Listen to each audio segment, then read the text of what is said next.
How's it going, everyone, and welcome to Season 2 of my House of Horror podcast. I've got another really exciting season this year, and I can't wait to share 5 brand new episodes with you in the coming weeks. If you're new to the show, we talk about all things horror, from films to literature to just the general horrors of real life. And we feature interviews with some incredible experts of the horror field, such as filmmakers, authors, actors. And last year, we even focused on some true crime with critically acclaimed author James Renner and a former high school classmate of Jeffrey Dahmer. Today, for our season premiere, I'm thrilled to have accomplished indie horror director and personal friend of mine, Jeremy Herbert, on the show. We chat about everything from his films Killer Deal, The Childish Thing, and The Thing About Beecher's Gate, to Halloween Horror Nights at Universal Studios, and to what makes drive-in theaters so appealing. We also touch upon our time in college together, what first got him into horror films, and that time he met John Carpenter. Jeremy's newest film, The Things with the Glowing Green Eyes, makes its world premiere on October 27th at Nightmares Film Festival. If you're in the Ohio area, make sure you head down to Columbus and check it out, because if it's anything like his other films, it's something you don't want to miss. We really had a great conversation, so let's get right to it. But first, if you're new to the show, please make sure that you subscribe to my channel and turn on notifications so you know when I post new episodes. And if you were to give this interview a thumbs up and share it with a friend, it would be greatly appreciated. If at some point down the line you happen to be listening to this on Apple Podcasts, Spotify, or wherever else you get your podcasts, please make sure that you subscribe to the show and leave me a rating and review. Without further ado, enjoy my conversation with my good friend and indie horror icon, Jeremy Herbert.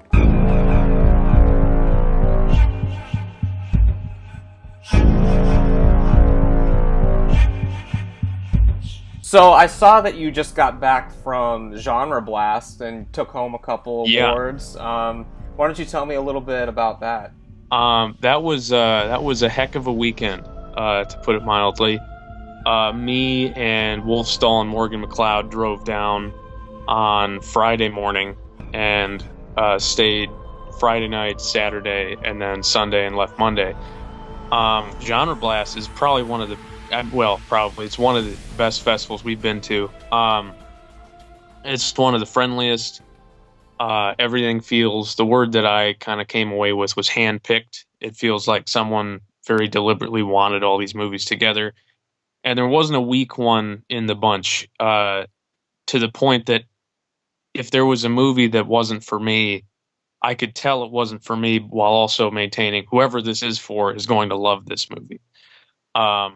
And you don't necessarily get that with all film festivals, but it was a blast. They named a hamburger after The Thing About Beecher's Gate, and that's literally all we ate besides the continental breakfast for 3 days. I was gonna ask don't about do that. I was gonna ask about the burger there. So people have, well, I guess you have described later on in the fact that The Thing About Beecher's Gate is sort of a Western Gothic film, and A little bit, yeah. A little bit. So why would Genre Blast choose just your typical Americana burger and not do a Western style burger for The Thing About Beecher's Gate? I mean, I don't know, man. There was bacon on it. I feel like that deserves a little bit of praise. It tasted Western enough. You know, the movie doesn't lean too hard, but it tasted authentic to me. That's good. That's good. So I guess before we dive too deep into your filmmaking background and the films that you have made, you, as am I, are a big theme park guy. So I'm just kind of curious, what is your opinion about the Epic Universe, the stuff that's been coming out of D23, and Halloween Horror Nights is coming? Well, Halloween Horror Nights is probably going on by the time people hear this. So, I have a great many opinions on all of these things. I'm trying to figure out the way to say it fastest without derailing this, because I was wondering when you said, "Oh, let's talk." I'm like, is he going to talk about theme parks? Because I know you. Yeah. And I never get to talk about this, so this is a dangerous question to ask.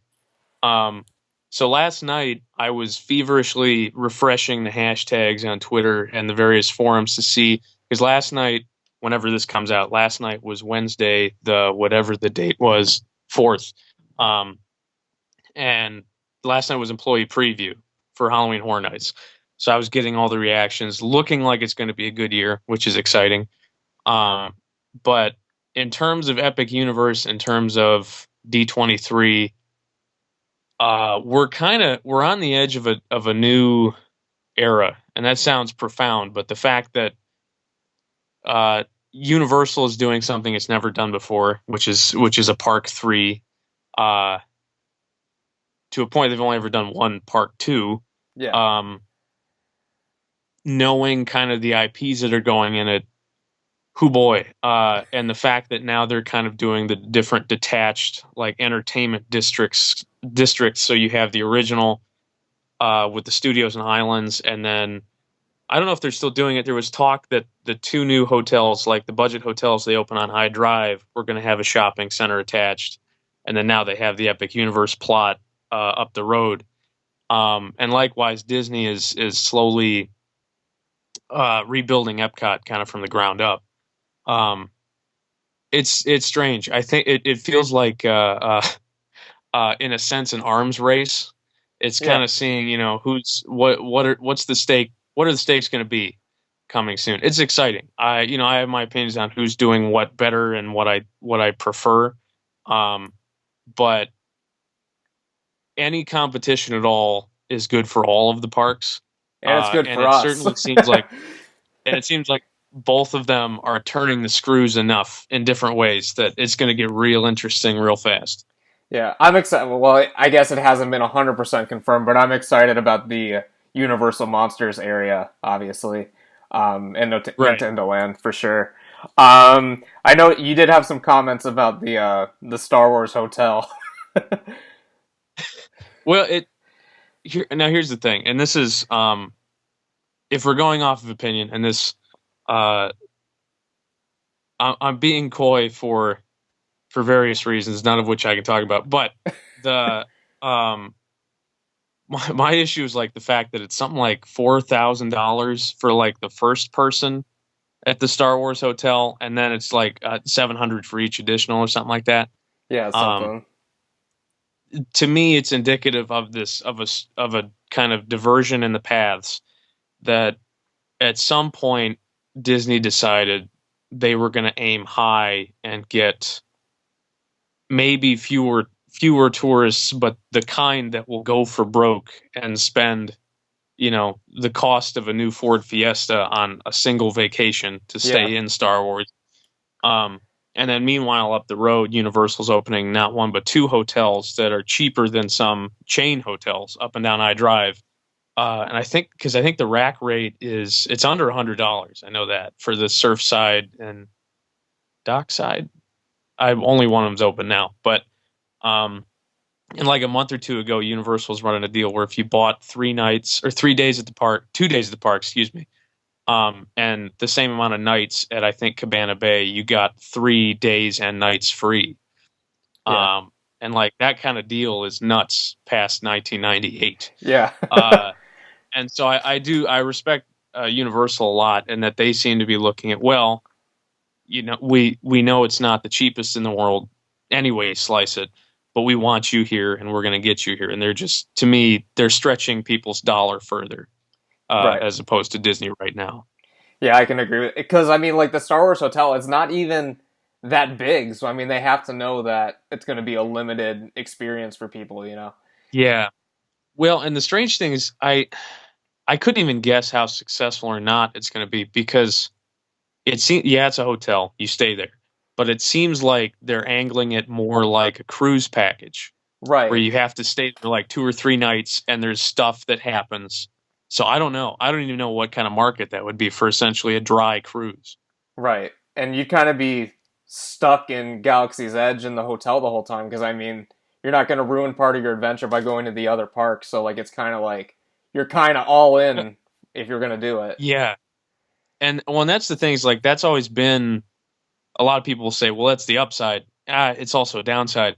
If you stay on Disney property, unless you have a car, you're just stuck on Disney property. Um, this is almost doubling down. Like, not only are you stuck, you're stuck at the studios, um, in the world of Star Wars. And that's its own disadvantage. Although I feel like anyone willing to pay that much to sleep in Star Wars is not really going to mind. Yeah. Uh, but it's a strange thing. It's a strange experiment, to be sure. Yeah. So how often do you get down there? Are you going to Horror Nights this year? It's Ghostbusters theme this year, right? One of the things? One of the mazes is Ghostbusters. Yeah. I'm gonna try. I mean, I get down to Orlando a few times a year because my brother lives down there now. Oh, well, now, yeah, but I try to get down to Horror Nights. I think the first year I went was 25, which was 2015, and I missed 26. I did 27, 28, and this year's 29. Because I'm not a haunted house guy, but then I went to Universal and I was like, okay, well, this is not your usual walk through the woods. Right. Yeah. And I just love the craftsmanship, the fact that they have to build this stuff for essentially a month and a half and then tear it down. And if you don't see it in that month and a half, good luck. Yeah. But yeah, I know I have tickets to Horror Nights. I just have to figure out when I can get down there. Yeah. Cool. So I heard a rumor that when you were younger, you actually wanted to design theme park attractions. Yeah. Was the rumor me? Did I say that? Did I say that at some I point? might have heard it from the horse's mouth. Yeah. Yeah, that's true. When I was a kid, I Roller Coaster Tycoon probably played a part, but the biggest thing was there was a videotape, and it's sitting right over there, that Universal sold in the 90s, back when you could sell souvenir VHS tapes and you didn't have a better camera immediately in your pocket, called Universal Studios Florida Experience the Magic of Movies. And I'm fascinated that my brother and I didn't kill that tape because we watched it all the time.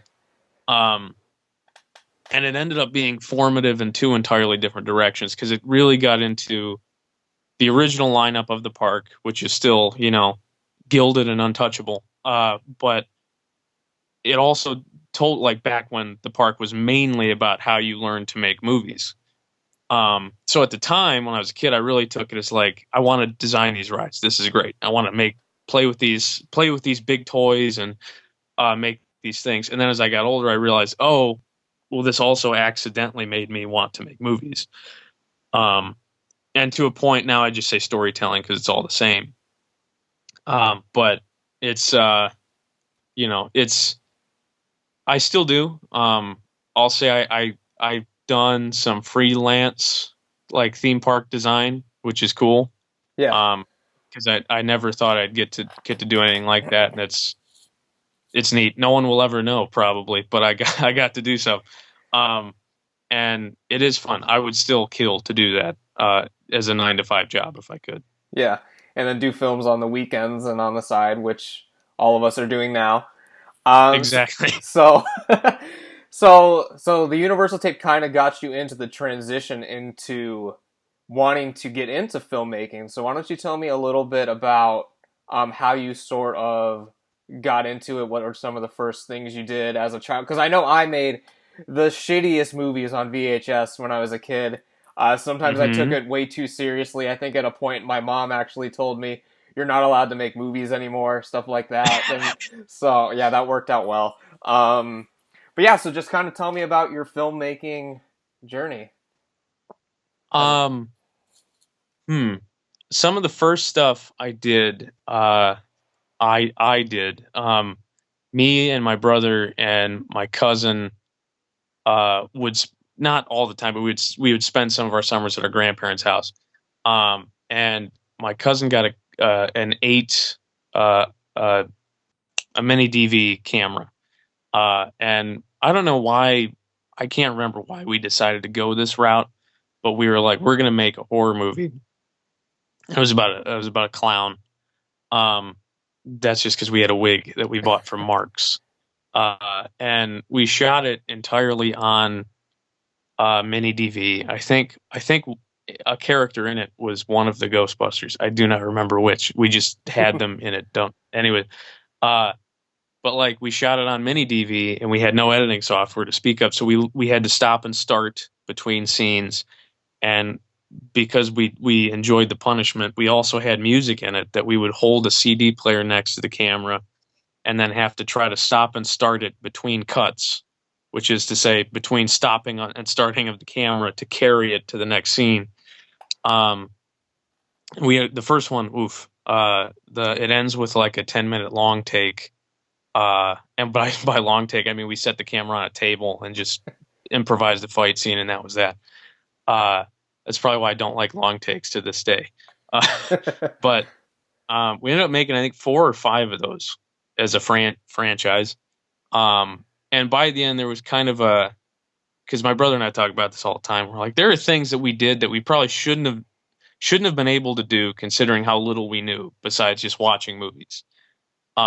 Just kind of interesting shots or interesting tricks. One scene I remember is like a guy walking into a room and sitting down in a chair, and you see the hallway outside and into another like bedroom, and the guy in the foreground is in focus, and he puts on headphones and he just starts like jamming out to music that we did not have the rights to. And then in the other room, you see like the killer come in and just like stab the guy to death, and the guy in the foreground is just completely oblivious, rocking out to music. And like that, like we shouldn't have we did it so quick. We shouldn't have been able to think of that kind of, it's an elegant enough way to shoot that. And we're like, well, that's kind of cool. Maybe there's something to this besides just pointing the camera and doing things.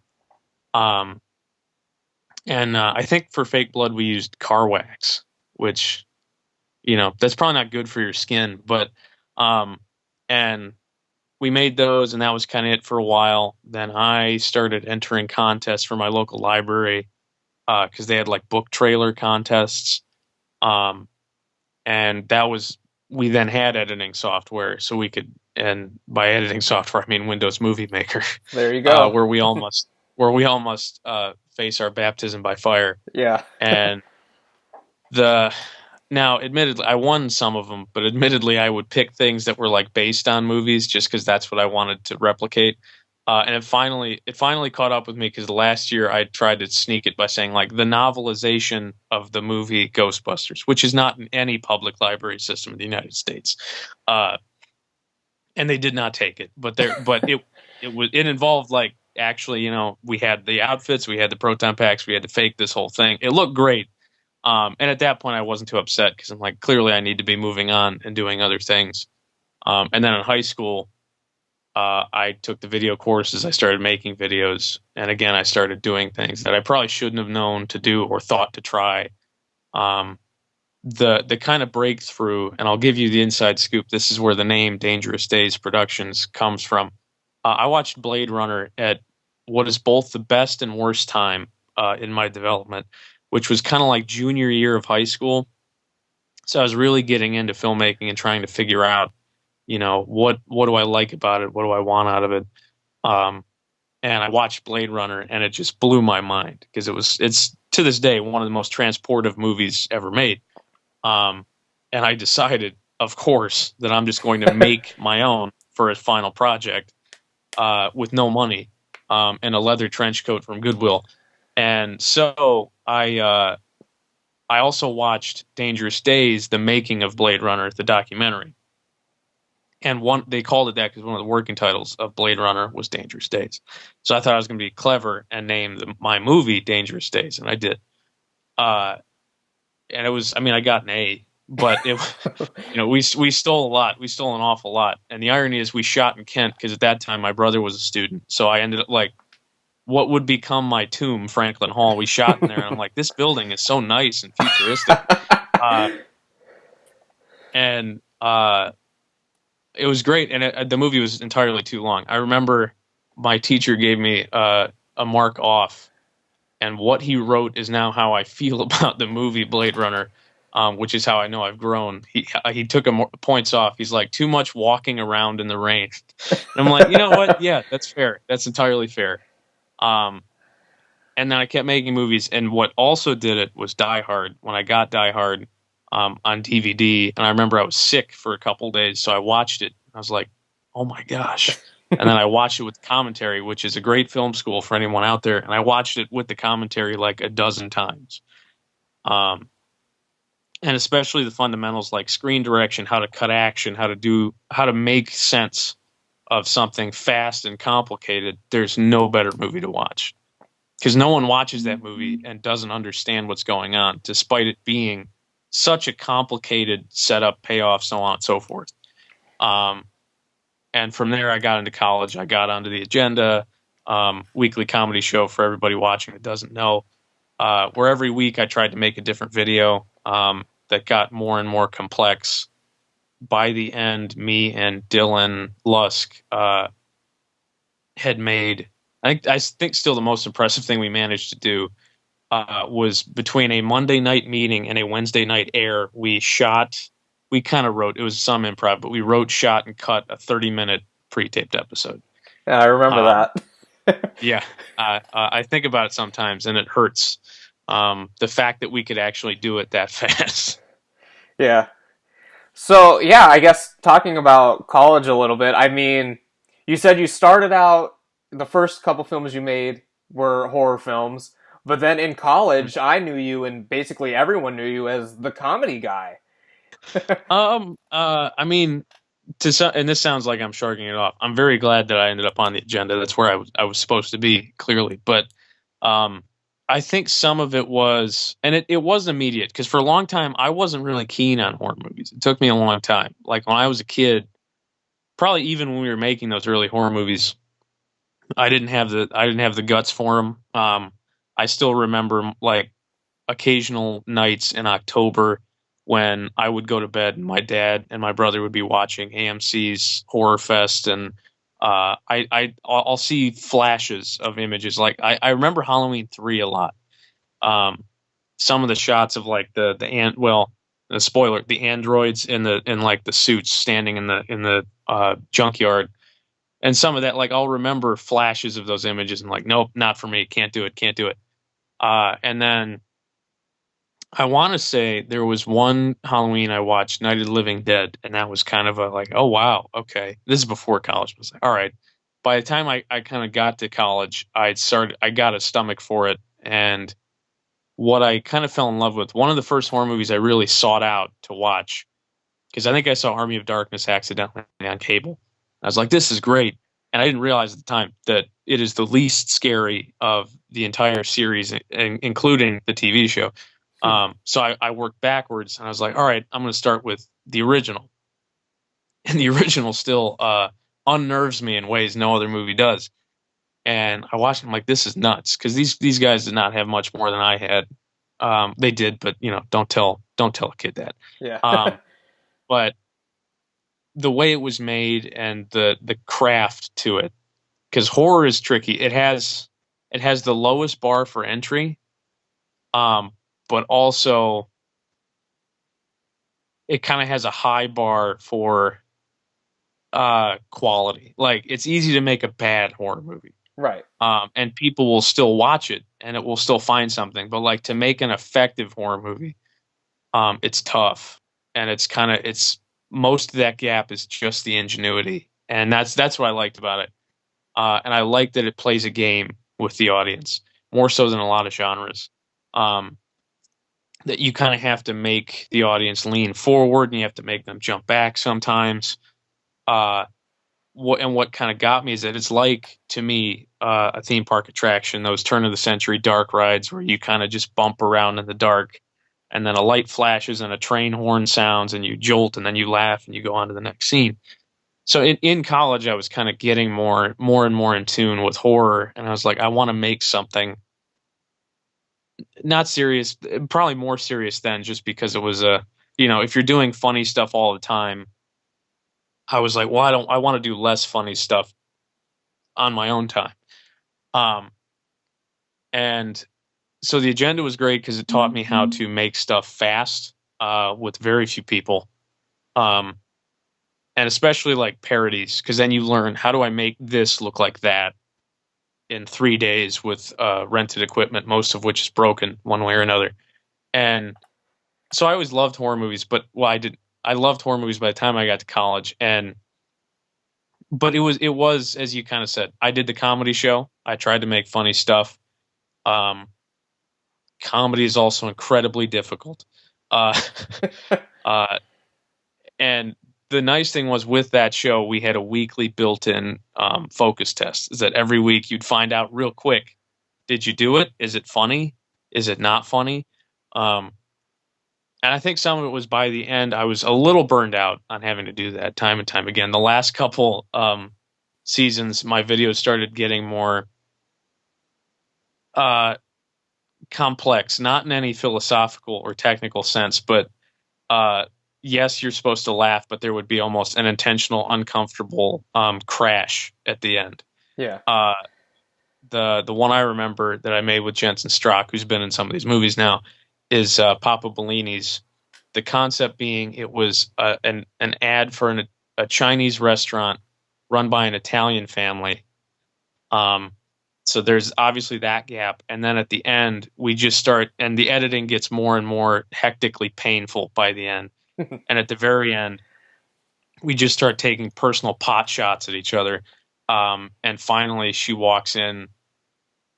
I think I might punch her, and then she smacks me, so it's kind of on the level. But then, like, the green screen dies, so you just see wall, and we drop our Italian accents to reveal we're not even Italian, and it's just this horrible concept that we're trying to do as a restaurant, and we just have a real family argument for like the last 30 seconds, and then the logo slowly oozes down.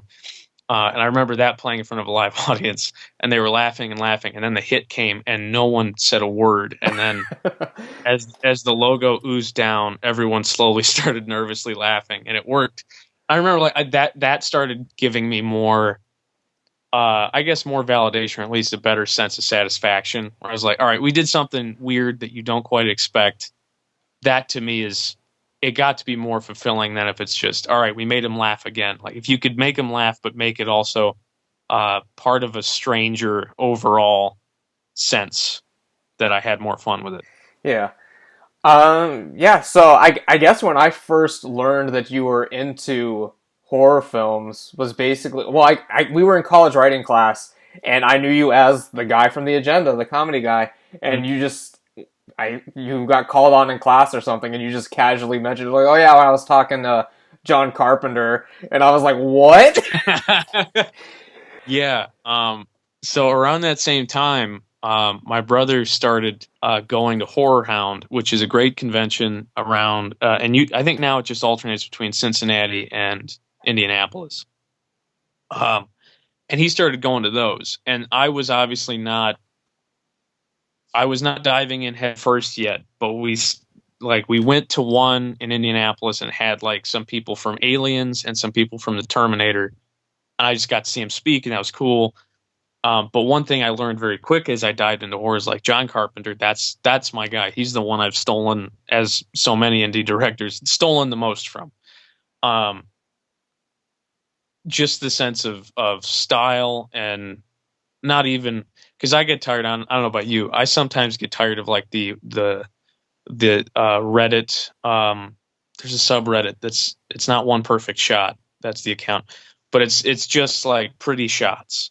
Mm-hmm. And I love it because, they're pretty. But sometimes it bothers me, like, that's weighted more heavily than stringing it together, than telling a story, which is what I enjoy. And Carpenter does that well, but he doesn't get as much credit for it. Besides, look at this wide, pretty picture. And so my brother's like, he's going to be at Horror Hound in Cincinnati. You want to go? And I was like, yeah, I do. And I think this was either just after I graduated or coming up on it. No, it couldn't have been if I was still around. So, and I told him, like, so we wait in a line, and it's in a convention center. And I get up there, and my brother does this every time. He's like, what are you going to say? My instinct is like, this man's heard everything. I'm not going to bother him. He's like, no, you got to say something. And so I was thinking, and we get up there, and of course, John Carpenter is a very pleasant and nice man.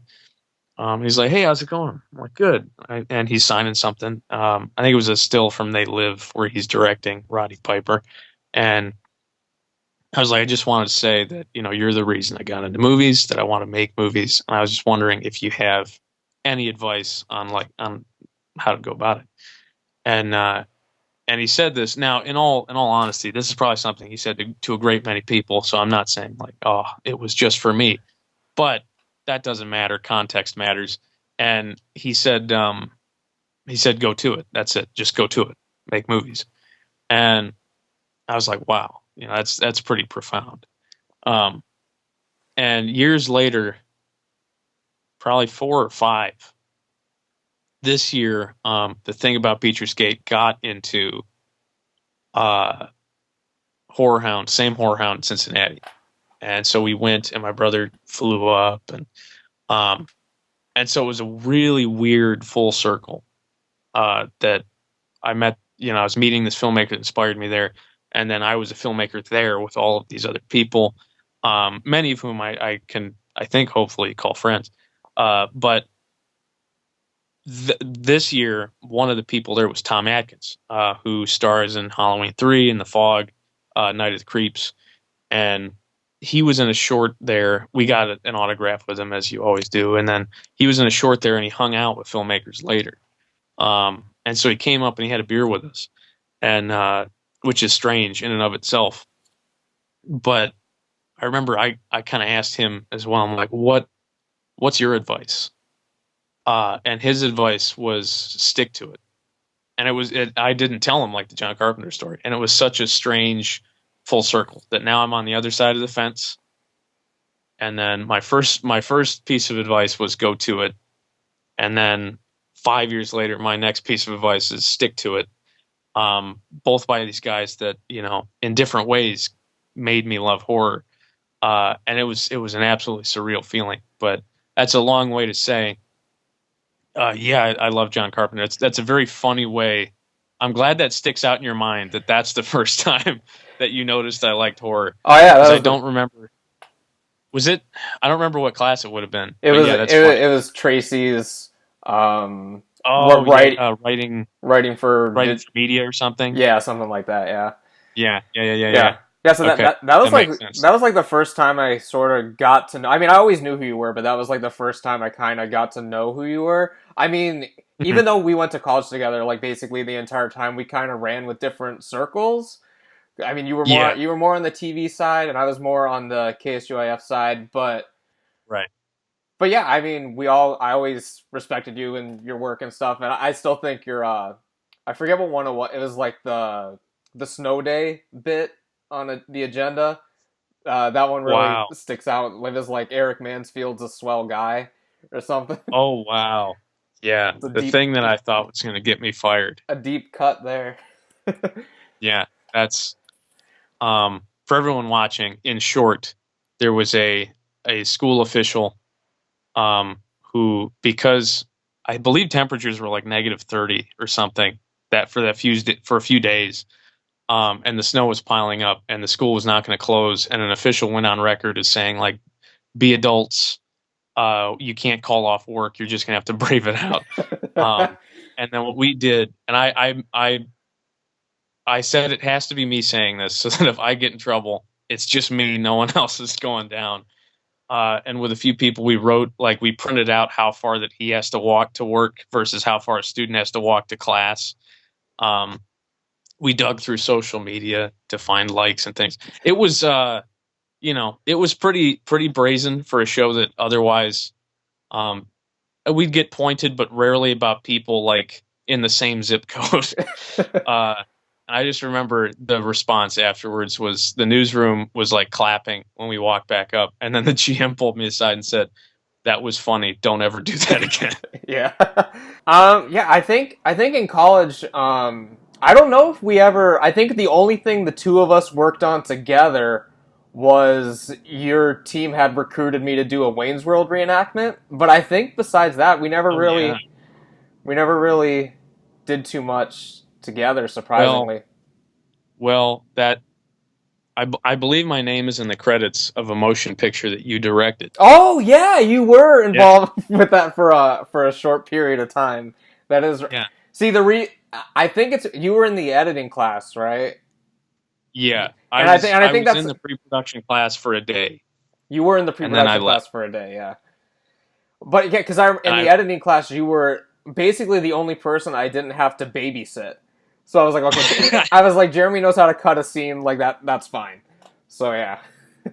Because I think I got mine done in like a month, and we had like 5 to finish them. Right. So I also made the credits, if memory serves. But yeah, I vividly remember 2 things. Was when I dropped out of pre-production. You ran into me in the halls, and you're kind of like, And you kind of looked at me and you're like, why'd you leave? And I don't even know if I answered, but we both kind of knew why I left. Yeah. And that was that. I think I was just like, I understand. Yeah, yeah. And then in post production, I remember we had the screening of like the 3-hour rough cut. Yeah. And we had an intermission, and a lot of people who worked on it had been, laughing and really having a good time. And then at the intermission, you were sitting there, and people were saying like, "Oh, it's so good" or whatever. And you looked clean through the whole class, and you're like, "I want to know what Jeremy thinks." And I don't know what I said.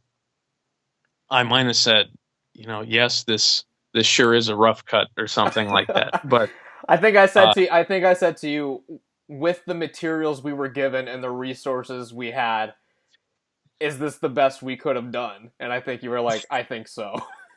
yeah, yeah. Although that sounds like the beginning of a defense for a war, like crimes or something. Given what we had and what we did, it's the best we could have done. Yeah. So yeah, that was an interesting experience, no doubt. So after college, the first major thing that you did that I'm aware of was the Killer Deal. Was there anything in between that on the horror side? That was no, because that was like a month or two after I graduated. I realized like, all right, I got to do something, because obviously without the show, you're not cranking things out every week. And I just knew I got to do something, and it's going to be a test, because to me, like, writing's great, writing's free. I can do that anywhere, and have fun with it. Directing is expensive. It's, you don't get to do it that often, and when you do, someone's paying for it, more than likely me. And so I needed to make a test to see, like, all right, if this gets any kind of traction, I'm going to keep directing. If not, I'm going to put that in the file cabinet, and should the opportunity arise years from now. So I wrote Killer Deal in like a couple weeks, and then we found Wolf had a cabin on his family like farm, and I was like, "Yep, that'll do it." And I didn't really scout it. We just took the props we needed, and my brother was instrumental in seeing that one through, and he wanted to do it. He played the guy with the chainsaw, and it was just straight up an ode to all of the horror movies that I loved and that got me into it. And it's based on one line in the original Evil Dead, because they're driving to the cabin, and one of them says like, "Oh yeah, the realtor says it's great." And I'm like, there's a realtor that lost a whole cabin full of people, and I was like, well, I guess it's time to rent it out again. And to me, that's hilarious. I'm like, what's that guy look like? And then thus Killer Deal was born. And even that, I mean, it was not the smoothest sailing, because I know like there was a last minute switch that Devin Fenn ended up playing the realtor, Morgan McLeod ended up playing Survivor. It was supposed to be the opposite, and at the last second, I think Morgan got called into work, and so it was like, oh, we'd have him for 3 hours one day and half the other day, and I was like, oh no, that's not going to do it. Yeah. So I talked to both of them, and they swapped, and ultimately I think for that movie it was for the best. But that was fun, and we shot it. Didn't think much of it. We haven't used it since, and this is just for nerds out there. We used an anamorphic adapter on a standard lens. I was gonna ask about that, because you can tell when you're watching it, but someone who's not into filmmaking might not know what that is. So I guess for the casual listener out there, kind of explain what you did to get that sort of effect. So what an anamorphic lens is, and when you're seeing a movie that's in like super duper wide, I think in the editing class you described it as Western wide, anamorphic. What it is, it's the dumbest trick in the book. There's just a piece of carnival glass that you put on the front of the camera that's curved, that when you shoot onto film or whatever you have, it'll look like everyone is real tall and thin and squished, because you open up the left and the right of where you can see. Then in post, in the analog days, you would then put a similar lens on the projector, and then it would straighten it back out and look wide. In this case, and I just in post had to re-stretch it, and then it looked fine, just super wide. Now, most anamorphic lenses for real cameras, it's one piece. There's not a screw on or anything like that. We got they made it briefly for like home DSLRs, vacation cameras, and surprise, surprise, no one liked it because it stretches things. They made like an attachment you could just screw on with bolts to a normal lens. So that's what we used. And I love the look of it, but it has limitations.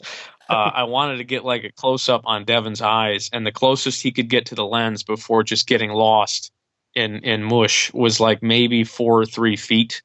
Oh wow. And the sides of the frame, no matter what you do, are going to be blurry, just because you're stretching light all the way in from the side. The other thing was we can only use it on one lens because too small a lens, it starts ripping it off because the attachment is like 5 pounds almost. It was not easy. It looks cool. I'd like to use it again on what I don't entirely know, but I mean, because that way we shot that in 1080. I'd be interested to see with the control of even the 4K what it could look like. But I think I have been hesitant because I don't know how much of a movie should look like that before people are like, why does this look bad? Why does this look like a dream sequence? Yeah. Well, the film does sort of have like a dreamlike quality to it, so I guess it kind of fits. Because I mean, it's a horror film, but it's also very heavy on the comedy, and it kind of exists in this little universe. But yeah, I mean, it's a parody. It's straight up a parody. And we tried to get in as many like horror references as possible. It was shot in 2 days, and I'm glad it looks that way because at least it looks different. If we would have probably shot it with just a standard lens, it might not have even gotten where it did go, the modest lengths it did go, because it does look different. At least looks, that stretch for some reason does give it a weird, I'm not going to say filmic, but it looks a little more analog than just a straight DSLR would. you said that it had some limited success. Did you submitted it to some film festivals and whatnot? So I mean, that was the first thing I made with that intention. I didn't know what to do with it, frankly, at first. I was like, I made it, and I kind of dragged my feet editing as I used to do, and still enjoy doing, but now I really can't afford to do that. Just because, like, I shot it, and obviously, you know as well as anybody, there are more parts that aren't as good as you wanted them to be than parts that are better than you wanted them to be. So I didn't want to look at it. But we got it, and I cut it eventually. Sam Pownell made the music for it. And someone, maybe it was, I forget who, knew someone submitting to a festival in Columbus. And it was the first year they were doing it, called Nightmares Film Festival. And they're like, you should send it in. I was like, okay. And I have no idea what a film festival looks like. I don't know the quality of the movies that are going to be there. I'm like, sure, why not? So I send it in, and I remember starting an accidental pattern. We got it in the night before the deadline, for some reason or another. I forget what. And the guy running it was very nice. He's like, yeah, we'll still take it. Don't worry about it. And we got it, and I got the notice that we gotten in. I was like, this is insane. So we went, and again, didn't understand film festivals. So we literally went just for awards because we were nominated for Best Ohio Film. And then we won, and I was absolutely dumbfounded. Because I'm thinking, like, what am I doing? This is a movie. This film festival has real movies, and then there's ours, and we won something. But like a dope, I left because I didn't know. Like, went home after awards, then came back the following day just for our block to watch it. And of course, everybody came out. It was a good time, and I remember there was an opportunity for a post-screening Q&A, but I think we were the last block of the festival. And the other filmmaker, some other filmmaker from the block who was more kind of known and comfortable with everybody, got to the mic and said, "It's late. Let's just not do this," and walked away. And I was so disappointed because I'm like, someone asked me something, please. I've never gotten to do this. But that was it. And the movie was my test. And I was like, well, we won something for this. Not that that's everything, but like we got in, which, wow, that's huge. We won something. Wow, that's huger. I guess I got to keep doing this. And now that movie, I think it played once. I submitted to, like, again, like adult. Here's the thing about, they don't tell you, no one tells you what to do for like how to handle festivals. Like adult, I sent it to like the biggest horror festivals possible. Big mistake.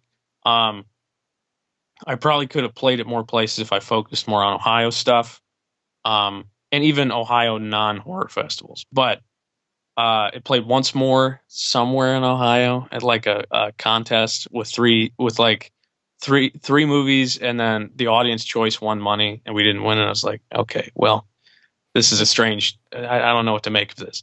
But by the end of that, process, I'd had an inkling of what I wanted to do next. Because that movie, Killer Deal's great. To this day, there are rumblings amongst us of like, maybe we should make it a feature. And there's a plan for it. But the limitation is exactly what it was with the short, which is it is a parody. It does rely on something else. And it's then hard to overcome that something else to be its own thing. Versus like, this is just kind of a chaser to that shot. And the next thing I wanted to do, I knew like, I don't want it to be a parody. I want it to be as scary as I can make it, whatever that means, because I'd not really tried before. And I wanted it to be a lot more personal. And that's how the Childish Thing happened, which is its own misadventure in rudimentary puppet effects. Yeah. Let's talk about the Childish Thing. I think out of all of your films, I think this is the one that I sort of relate to the most. Because, I mean, everyone in their childhood has some sort of creature that they're afraid of. And for me, I don't want to say mine looked like this one, but it definitely it definitely had some significant similarities. And as an adult, I figured out what I was afraid of. In my childhood room, it's still there to this day, but I have like this 5.5 foot tall Mickey Mouse stuffed animal sort of thing. It was a gift on the day I was born from my father, so it's still there. But it was sort of positioned in a way that through the window at night when cars would drive by, the headlights would kind of make this weird shadow on the wall that would move as the car would move. So this shadow was what was tormenting me as a child. So the Childish Thing, it sort of brought back some things I haven't thought about in many years. So thank you for that. What's funny is like, it's funny to see kind of the arc. Because I mean, not that many people saw Killer Deal, and it's a parody, so most are kind of like, oh, this is funny, I get this. But between Childish Thing and Beecher's Gate, like Beecher's Gate is the better made movie. It's still about something, but that something is less of a personal thing, and it's more of a comic book. So a lot of people are like, yeah, it's a lot of fun. Childish Thing, if people dig it, inevitably it starts a conversation where they're like, oh, my monster was this. And then as you just did, you're like, oh yeah, I remember being terrified of this thing. I think for me, some of it came out of, I love the Muppets, but I was terrified of Animal. So like something about the eyes, but this monster, I saw it as a kid. And I realize now it's night terrors, and I would see it. There was like a door, I think it was the bathroom.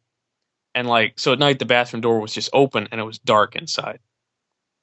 And I remember vividly seeing that dark move, and, you know, kind of fingers come up on a door frame and this big neck lean down and step under. And it was this big Muppet thing with this distended neck. The only thing we changed, I mean, that what you see in the movie is as accurate as I could possibly do it for the money we had. The only thing we changed is the eyes. I made the eyes spookier because I think the original one was just standard Muppet eyes. And I'm like, that's not good enough. So we just went with the blank and the one hanging. But I realized it was night terrors because it was always the same room. And I never like saw it anywhere else. It was just there. It would always come out and kind of look at me. And I was thinking, like, do I do it? Because I told my brother about it for a long time. He's like, "Oh, that's creepy. You should do that." I'm like, how do I do it? And so we kind of figured it out. And that Childish Thing was kind of my big swing. That this is straight up me. And what I made it about, to get into the meat and potatoes of the movie, about what it's about, as boring as that conversation inevitably is. In the movie, Morgan's character Jack, it's never explained how, because we don't need to know how, but his brother died some time ago, and he still misses him. And the Childish Thing is what they bonded over, fighting this monster. And as an adult, he's still seeing this thing, and it's not going away. And even in the end, it doesn't go away. It's still there. But he's kind of put it back where it was for the time being. Spoilers. Sorry, everybody. He puts it back by drawing it, because he never wanted to draw it since. And it's only by coping with that art, actually showing the thing, that he can use it and keep a healthy lid on it, because it will show up again. And what that was is my experience with grief for my dad, is that you never know when it's coming or what's going to trip it. And when it happens, you got to figure out a way to not just collapse and shut down. And so for me, like, this movie is him drawing the thing. And I realized, like, okay, because there's a thing that we found out after my dad died. We found an old yearbook, and he loved movies. I mean, he took us, we were always in front of the VCR. He watched movies with us. He took us to Universal Studios all the time, like he and my mom did. We found a yearbook of his, and it said, like, aspiration or career, and it said film, TV, and none of us knew that. And so a strange way, I'm like, okay, the people that you lose, you're more like than you realize, and you do carry them with you. And that's why when he goes back to his brother's room by the end, he is the drawing on the door. He's the door hanger. Even though it probably likely his brother that it was supposed to be. He's been carrying him around the whole time, as you always do. And then the monster is then, it can't be beaten. You can use all the old tricks like the pop guns and stuff, and that might push it off, but you can't just scare it away. You have to figure out how to cope with it. So that movie's all about coping with art, and me coping with art. Yeah. So yeah, I mean, everyone deals with their grief and stuff like that in very different ways, and you found a way to bring it into a fantastic film.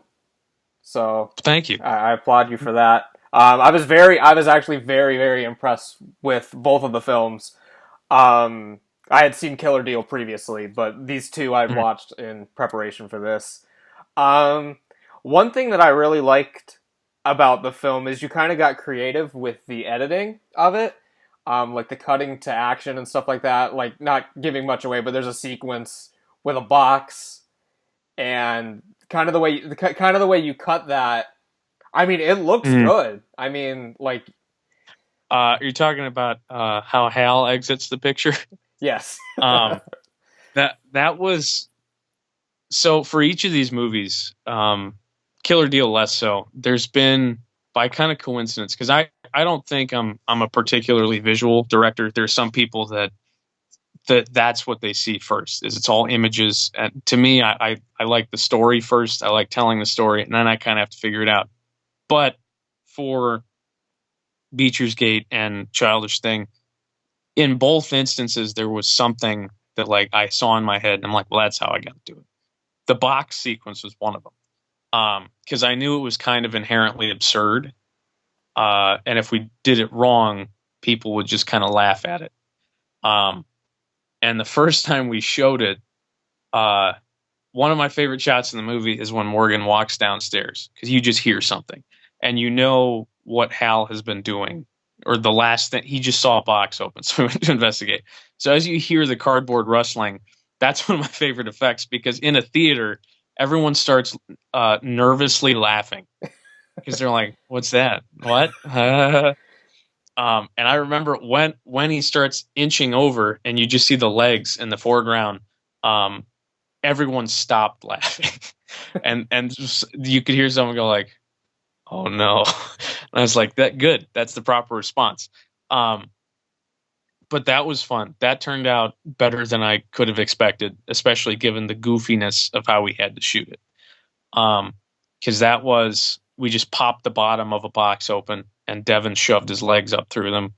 And then for one or two of the shots, it's actually his arms through his pant legs. And then it gets sucked back down.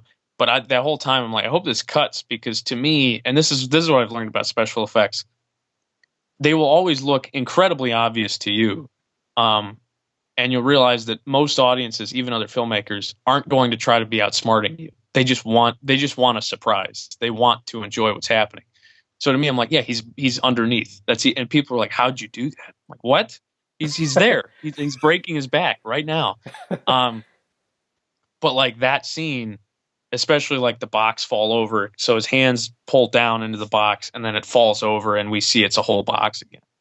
I'm glad it worked for you, because that's probably the single most like unnerving sequence to me in that movie. It's just so unnatural. Yeah. Yeah, it really did it for you. It really worked well. I want to you touched about the appearance of the monster a little bit.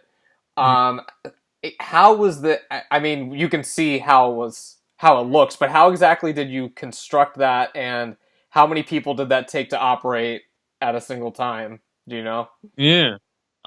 Okay. So the first question was the neck, because that's a tricky thing. So I hit up the Halloween stores just after Halloween. So to show you the turnaround, Nightmares was like the last weekend in October, and that's when Killer Deal played. The next week, Halloween stores were on clearance, and I started just getting stuff. I bought a box of caps for a cap gun, and I bought 2 pairs of furry leg warmers. And that was the first investment. So the neck was a stretch of the black corrugated like drainage pipe that you can get from Home Depot that you see on like mini golf courses. So it's bendy, it's not floppy, but you kind of have to motivate it. I then put the 2 leg warmers on that, and they had elastic so they could just sit, and it looked like one long piece. I made a foam plug at the top of it, stuck one ping pong ball on a pencil, and then hung another one through I shoved I think it was a paper clip through the foam, and then dangled a length of yarn with the other ball at the other end. The body was just a black fur coat that looked similar. The legs were other leg warmers for shots that we needed them. Most of the time we didn't need them. And then the hands were black gloves. And actually it was my mom who bought black fur fabric and essentially kind of made long, thin cones and figured out in each of them there's kind of a knuckle system. It's like a stretch of cardboard with straws for joints and then yarn. So each finger was a cone with a piece of yarn sticking out of it. And when you pulled the yarn, the finger would curl. And let me tell you, I have a lot of takes of those fingers curling the wrong way, or not curling, or not really curling together. But shots like when it grabs the door, when you kind of first see the full thing hiding behind the door, that took a lot. Just because you have almost each person, it's tough, because then to curl all the fingers, you need someone to have the hand, and then someone else, if not them, with their other hand to pull all of the yarn and curl it together. And that's the monster. So in shots where it's walking around, we had one guy in the head and then one guy in the suit for the most part, and we shot it in the dark so you can't see the head of the guy in the suit. Sometimes it was separate people for arms.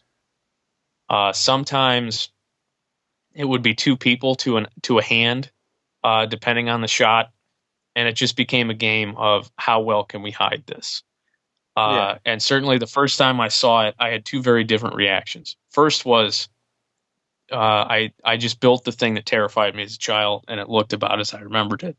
the other thing was if I don't shoot this right, we're all done for, because it does look goofy. And the whole time I'm like, this is a goofy looking thing. There's a chance I make this. Everyone's like, he put a Muppet as the monster in this movie. What was he thinking? But it was a challenge. Special effects are as fun as they are frustrating. And that was kind of our first big one. Yeah. You mentioned some shots are in the darkness, but most of the film kind of takes place in broad daylight. Um, do you find that Yeah, that made it kind of scarier that it could happen when you least expect it or at any time? certainly that was a thematic extension because grief is not going to wait until the point of maximum scariness to strike. It's just going to be there when you least expect it. Um, it was tougher, certainly, to make anything look good. To me, it's a little bit scarier because at night, we're all afraid of the dark. We all think something's out there. If you establish that this thing can just show up in broad daylight, to me, that's more frightening because then all bets are off. There is no safe place in the movie then. Especially like that shot of it leaning over the door, that got a lot of people because they kind of assumed, well, you're not going to see it too close to sunlight. And we just, There it is. yeah, like a bunch of bold morons showed it in broad daylight. Yeah. So yeah, it was a very good film. I enjoyed it a lot. It also hit the festival circuit for a while, and now Beecher's Gate is making its rounds on the circuit. So why don't you tell me a little bit about the inspiration for this one? So, much like Killer Deal, Childish Thing played at, I believe, 2 places and then not again. And so I was proud of it. And I knew from like the difference was what I started doing. In each movie, you learn more, not even just about movie making. I started sending Childish Thing out for reviews and we started getting really good reviews. And it was just tough because it's like, oh, well, we get great reviews. You can't see it anywhere, but the movie's good. Trust me.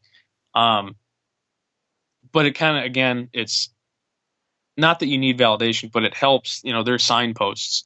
If you're making these movies and they're not getting played anywhere, that's a problem. But if people are saying they're good movies, all right, so what's the problem? One of the biggest problems, I mean, besides the fact that it's a pretty cheap movie, it was a half an hour.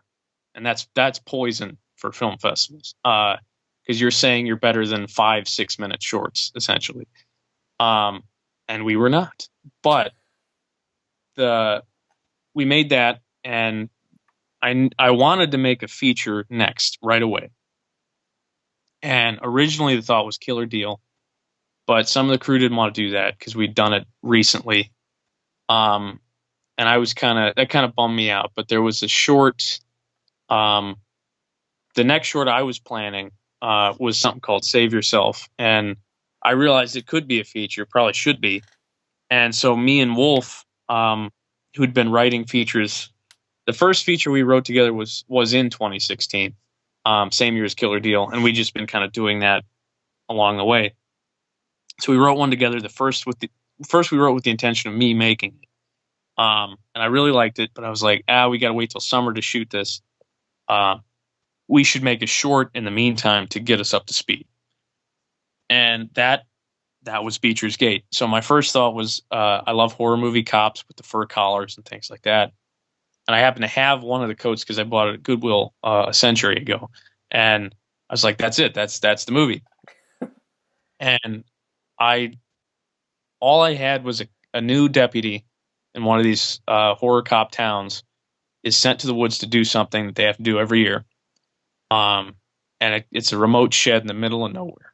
And I remembered because I told Morgan with the intention he'd play the main character. And he's like, that's cool. What happens in the shed? And I'm like, probably something cool. And I had no answer. I had no idea. And we batted around, I think, because in the movie he jokes about werewolves. I think at one point that was a question, like maybe werewolves. I don't know. But he was the one that then said, well, you're talking about tradition. This is a small town. If I'm playing the cop, we can say something about a certain subject. And I was like, that's real interesting. And that's how, spoilers for anyone watching, because I'm not a fan of spelling anything out. And we made Beecher's Gate with the intention you can watch it and not know what it's about and have a good time, or you can watch it and know, and you'll notice a lot of things. But that's how Beecher's Gate became a kind of allegory for race, by way of what I would call the Thanksgiving excuse. Because Morgan's character is kind of static. He's the one that just has to deal with this shit. Alex Bryan, who plays Clancy, his is the dynamic character. He's the one that actually changes his mind. And what he falls into is the Thanksgiving excuse when, grandpa is saying things he shouldn't. That, well, it's a different generation. You know what? That's not us. That's what, and how insidiously destructive that is. Regardless if you're trying to just keep the peace over turkey, like, that's dangerous. That you can only write that off so far. And so he goes into town, and from there we started spitballing. He and I came up with a story. I wrote it, and we reverse engineered the monsters in that movie according to the allegory that we figured out. And from there, it just became kind of a bigger thing. We shot that, and the feature ended up not working because the people I wanted in it and wrote it for moved, and so Beecher's Gate just became the only thing I made last year, which in a way is kind of lucky considering how strangely well it's done for us and on the festival circuit. Yeah. I really enjoyed the film as well. Did you have to cut that one down at all for it? Because I know for Childish Thing you had to cut it down to get into some of the festivals. Did that one have any cuts, or is that? Yeah. Not really. So Childish Thing was like a 52-page script that became a 45-minute rough cut that became a 29-30 festival cut. And then once it was clear that's not going to play anymore, I added back in like a minute, which is essentially more hanging out between the characters and a little more breathing room on some of the emotional stuff. Beecher's Gate was a shorter script off the bat. It was maybe 39 pages, I'll say. And first cut was like 28 minutes. And we just started hacking the fat, and it ended up being 25-30, and we haven't had to really touch it since. It's done very well. And at Genre Blast, another filmmaker came up to me who runs her own festival, and she's like, I want you guys to know that it is a complete pain and nightmare to schedule a 30-minute or 25-minute short. The fact that you guys are getting it scheduled, just like, take that to heart because you're a pain. I'm like, okay, I'll take that. Cool. So, I guess because you said in a recent interview from Fright Fest, Horror Hotel, you said that you saw the barn and you kind of based the story around that. How long did it take for you from seeing the barn coming up with what you had to do, and then how long did it take to actually get in there and shoot it? I mean, I knew.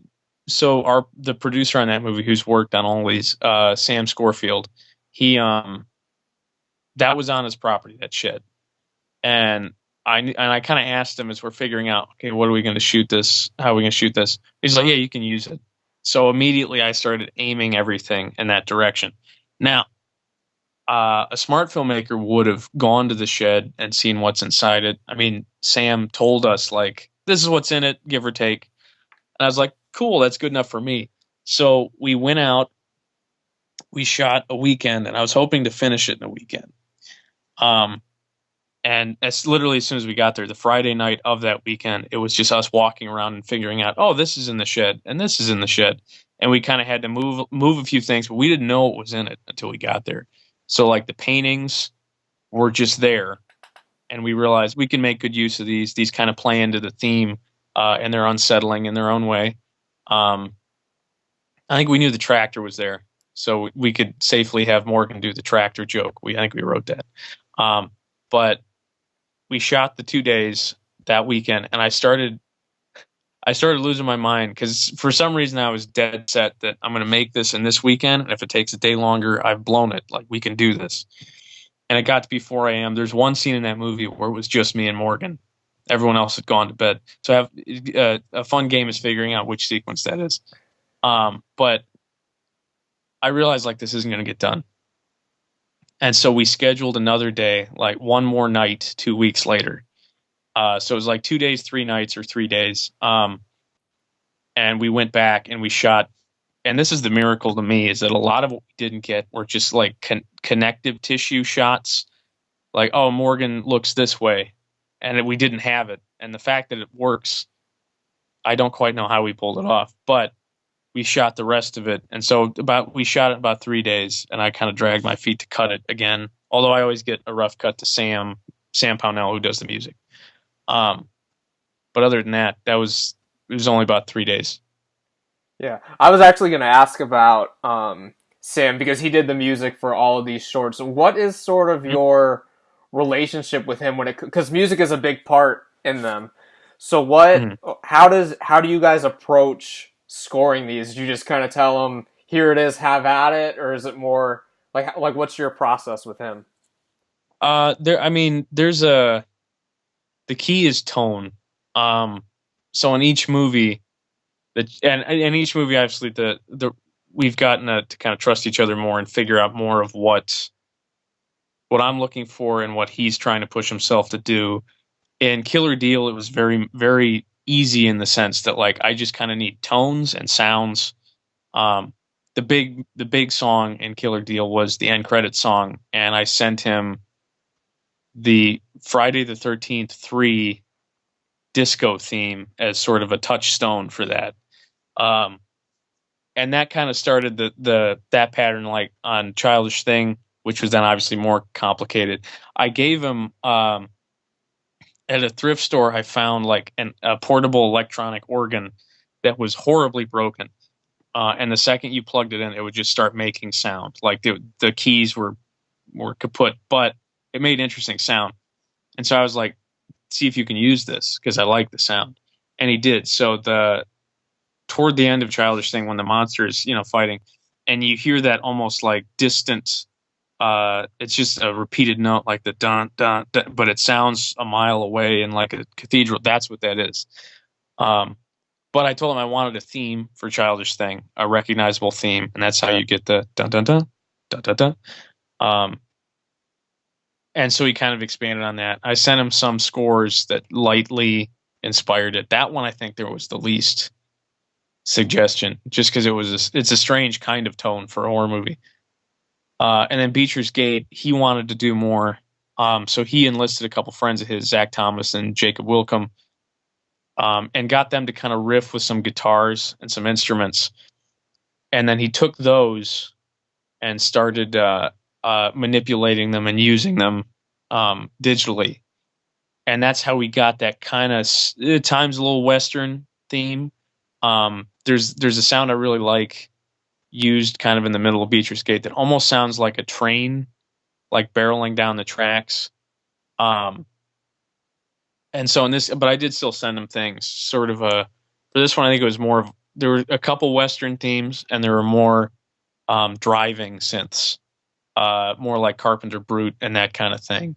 And then obviously, yeah, he got me that score and I was like, this is crazy. It's so much different than anything else we've done. And I loved it. Yeah. You've also worked with Morgan on all of these. What does because he's obviously a tremendous actor. Just talk about kind of working with him. Absolute nightmare. No, I mean, there's a reason he's in these movies beyond just being, a friend. And we met on the agenda, kind of. He was a mutual friend of someone else. And so he was around the agenda, and I used him in a couple video sketches. And then the following season, he joined as a co-host with me. And then I started a couple movies I started making in college that didn't work. I put him in the lead for, and they ended up being kind of proof of concept trailers. And he was great. And I was like, this guy's got it. And we just kept going because I know he's very serious about acting. And my thing is like, because I've used some actors that, to me, it's more about, all right, can you do what I need you to do versus looking up the SAG directory and finding someone who kind of looks the part. Because there are a great many short films you'll watch that have the SAG logo at the end credits. And you're like, some of these were not good actors. it's not exact science. Like Beecher's Gate, obviously Morgan I've worked with forever. Chris, the guy who plays the mayor, that's the next movie. Chris, the guy who plays the sheriff, um, he'd only done stage stuff, so that was his first movie. And then Alex Bryan plays Clancy, had only acted in a few sketches and was not like really looking to act, but I liked his real authenticity. And that's the game. Morgan, though, I respected the hell out of because he was serious about acting, and still is, only more so now. And so we started doing stuff. I wanted him for the lead and killer deal. Obviously, that didn't work out, but it did work out, and that Devin did a wonderful job. Next movie, obviously, Morgan and Devin are both in it. But I kind of told Morgan, I'm like, I want you to shoulder this. And that was maybe even more than Beecher's Gate. That was a very emotional kind of performance that he had to give. And it's tougher because it's like, to a point, it's my emotions. It's what I had to deal with. And I never once was disappointed or like, he doesn't get it. Especially the scene where he shakes the gun, not realizing that it's out of bullets, and is yelling at the monster to bring them back. And so he's great in that. And that didn't get as much play, obviously, as we wanted to. But I'm like, people got to see this guy. I want everyone involved with my movies to get seen because their names deserve to be up there. And I'm very glad Beecher's Gate is getting the attention it is, and especially Morgan, because he just walked away with a nice little nuke-shaped trophy for his work. And next weekend he's up for another acting in Austin Revolution, against Vincent D'Onofrio, of all people. Oh my! Yeah. That's interesting. Yeah, I told him that, and he was like, "You're full of shit." And I'm like, "No, look." But he, the man's gold. I've never been able to throw anything at him that he can't land. And the hardest thing in the world is to be able to kind of be a leading man, but be able to not be forgettable, because it's tough. Like, that's why even at film festivals, even on whatever indie scale you're looking at, inevitably actors are more interested in playing bad guys because their bad guys are more interesting. But the fact that he's played these heroes and he's done them all idiosyncratically, like they're not the same guy. And he seems very different. Someone we met at the last festival thought Morgan was 40, like, or at least pushing 40 because of Beecher's Gate. And I was like, dang. And that's as much the mustache as it is his performance.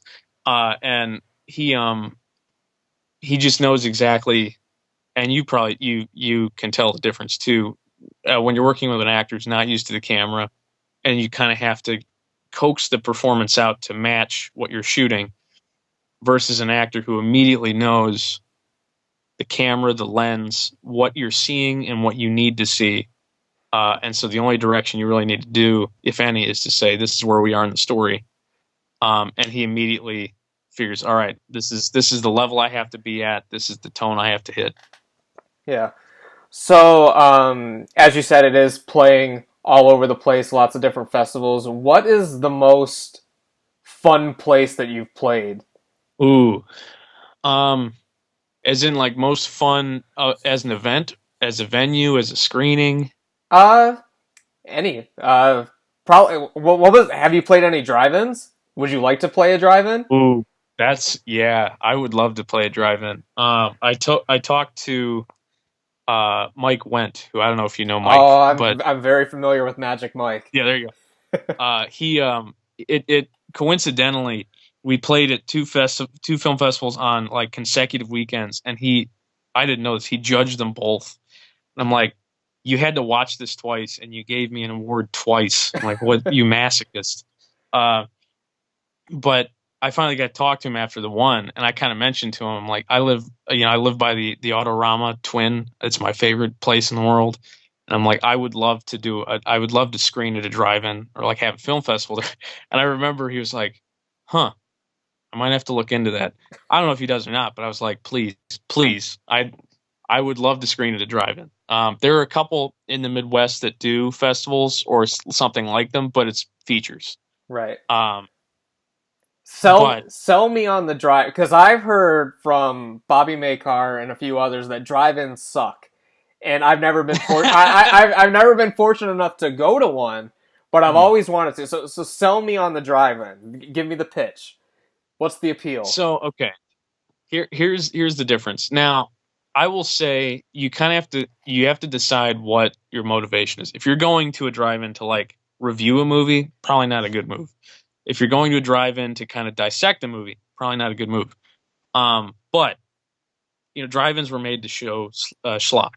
Let's be honest here. If you're not going to watch Wuthering Heights at a drive-in, that would be miserable. Because the difference is in a theaters thrive on an absence of distractions. That's why you sit in the dark and you watch a movie. Drive-ins, the charm is in the distractions. So, I go, I pop out my lawn chair, I sit next to my car. You can hear some cicadas. There's the Autoramas. It's literally framed by train tracks and then the turnpike. You've got the smell of the night air. You've got a breeze. You can talk to somebody, as opposed to like, if you want to talk over a movie, you can in its entirety. If you just want to talk about the movie as it's happening, you can, the entire time, and you're not disrupting anybody else. You've got the snack bar with cheaper food than movie theaters. Autorama has unlimited coffee once you pay for it. And like, even just because one of my favorite memories, I'll tell you two stories, and these are some of the best stories I could probably give you. Couple summers ago, in the summer, well, they do Tuesday nights or back-to-back retro features, and one night was Escape from New York and Mad Max, and the Escape from New York ends, and it ends with Snake Plissken tearing the tape apart and just walking away to the rising beat of Carpenter's score, and that's one of my favorite themes of his. And the credits start rolling, and it's okay. It's time to get out, go to the bathroom, whatever. I get out of the car and I start walking, and like the drive-in, it's like the surface of the moon. It's just the biggest rocks in the world. So I always tell people, like, wear good shoes, but I start walking back. You see a couple headlights come on as people fix their car, but mostly you just see the projector light gleaming off the hoods of cars.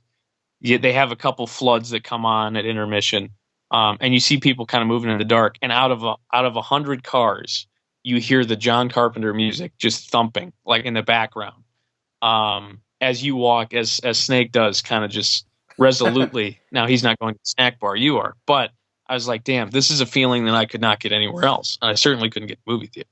The other story, every October, they do a 4-movie marathon of horror movies. It's an endurance test, because I think they start at 7. They don't end till like 3 or 4 in the morning. Last couple years, I've caught a few. Like last year, they usually play Halloween, which I'll watch it as many times as I have to. But they played The Thing, which was a great movie to see at the drive-in, especially as it's getting cold. One year, my brother and I stuck out the whole thing, and the last movie was The Shining. And by the end of any given marathon, there are like 3 cars left, because no one's staying out that long. And it's a complete crapshoot, because it is Cleveland after all, as to what the weather's going to be. Some years it's still like 60. This particular year, it was about 20 degrees by the end. We were one of the last cars. I was getting to the end of the movie, so I run to the concession stand to the bathroom. Concession stand is closed. The other screen, which shows kid-friendly movies, is done for the night. Back half the drive-in is dark. Only light is the men's over the concession shack bathroom. So I go in there, I wash up and I step out. I'm like, gosh, it's cold.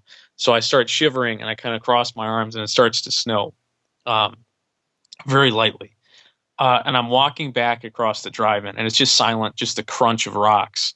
And then I start hearing from the few cars left, the score, and I start hearing, Danny Boy. And I look up, and as I'm shivering going back to my car, Jack Nicholson is shivering through the hedge maze. and I've never felt closer to any movie in my entire life than when I was like, "This is it. This is as good as watching the movie in the Overlook Hotel." Yeah. And I'm like, that's what you don't get. There's more. If you want to see a movie, go to the movie theater. If you want to have an experience, go to the drive-in. That's the best way I could think to sell it. That's amazing. It really so you sort of puts you into the movie. The only thing that would have been better is if it started in an actual snowstorm and you look up and it's him in the in the snow. There's just I always wonder if there would ever be like a movie where they send some guy out in a Michael Myers mask just knocking on windows. I feel like it's a security hazard, but it would be fun nonetheless. Well, you could probably get away with that in the 50s, doing the midnight spook shows and stuff, doing things of that nature. But certainly not today. You couldn't do that. No. Cool. So I guess sort of as we wind down here, I want to talk a little bit about the new project you're working on. I've seen some screenshots on Twitter. You're posting like little updates, like day 7, little sneak peeks here and there. So what can you tell me about the latest project? Morgan's in it. So it started out as a different project that I worked out with someone and then wrote it, and it took a while before we could shoot, and then it immediately became apparent after one day we weren't going to get to shoot again for a while, and the schedules probably weren't going to work out ever. I mean, like for the foreseeable future, just because of schedules. And so I kind of had to make the hard call, because I'm looking to move south soon to Orlando, actually, and I wanted to make something and get it done, hopefully for Nightmares, which the deadline is a week from this weekend. And I wanted to make one last thing while I'm up here. And so me and Wolf sat down, and I liked some of the stuff we shot on that one day. And I wanted to keep as much of the cast because I liked them and I wanted to work with them. And they already were into the movie, so I'm like, I want to give them another opportunity.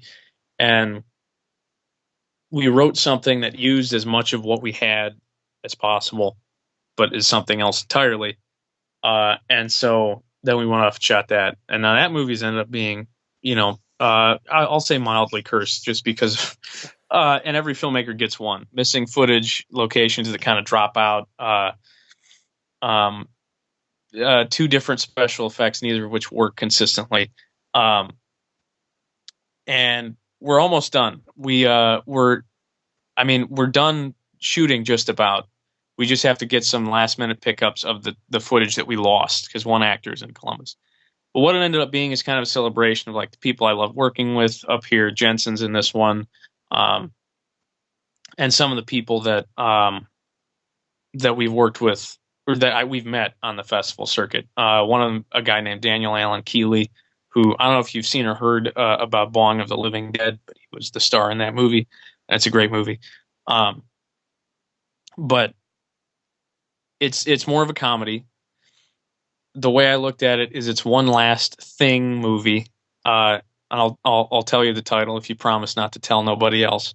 On a podcast.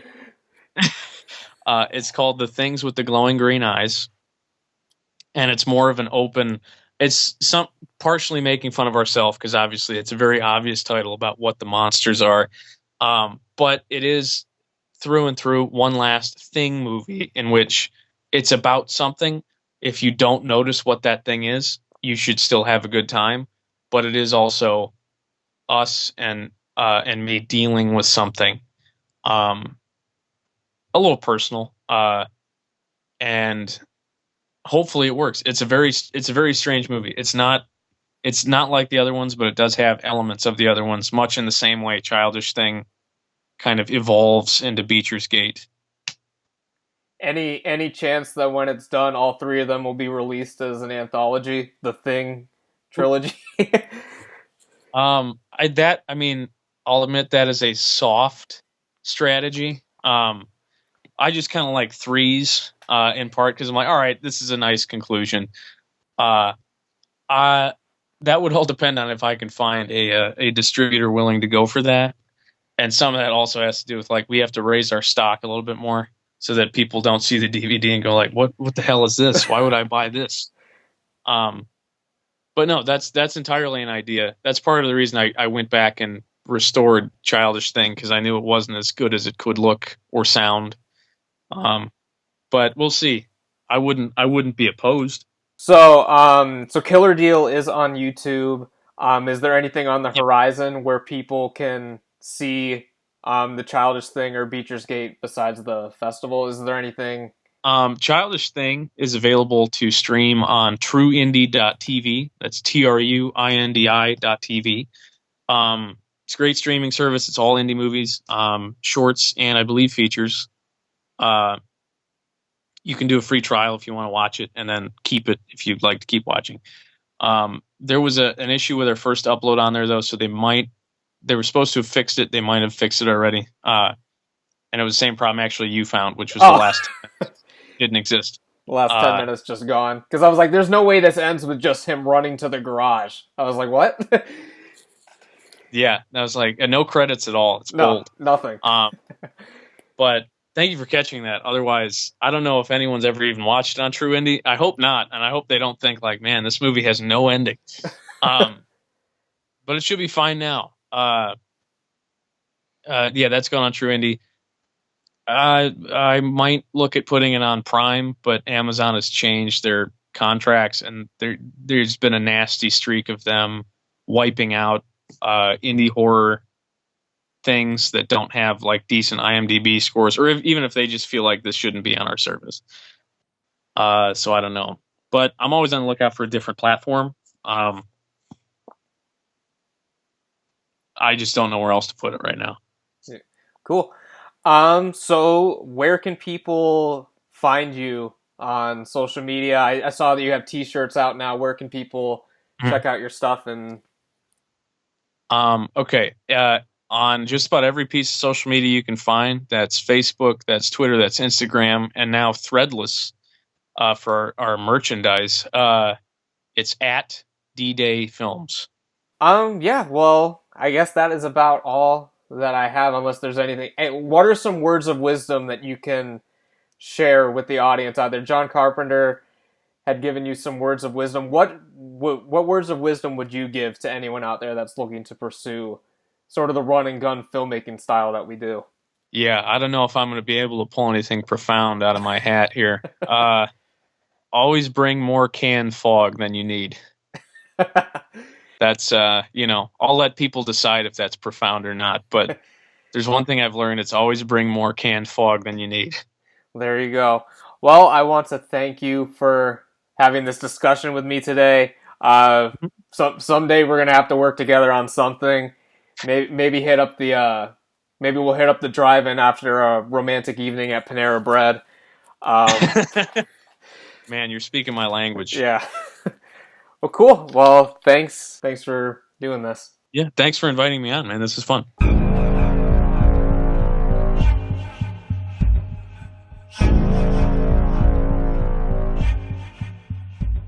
Well, that is about it for this time, guys. I hope you enjoyed the Season 2 premiere of the House of Horror podcast. Again, if you're in the Ohio area, please make sure you go check out the premiere of The Things with the Glowing Green Eyes. It's on Sunday, October 27th at Nightmares Film Festival. And make sure you check out Dangerous Days Films on all social media and go buy a t-shirt. That is about it for this time, guys. I will see you back here next week with another episode of the House of Horror podcast. And I will see you back here on YouTube tomorrow for another spooky video. As always, take care and stay spooky.